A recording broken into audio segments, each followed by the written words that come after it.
Ассалаумағалейкум, Сәке. Қалай, жақсы ба?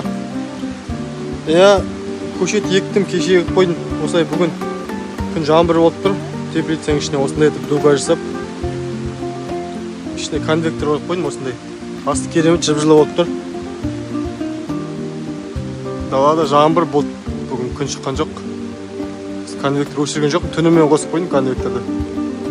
Сырты бітті ғой, теплицаның. Енді ішіне осылай қағып отырмын.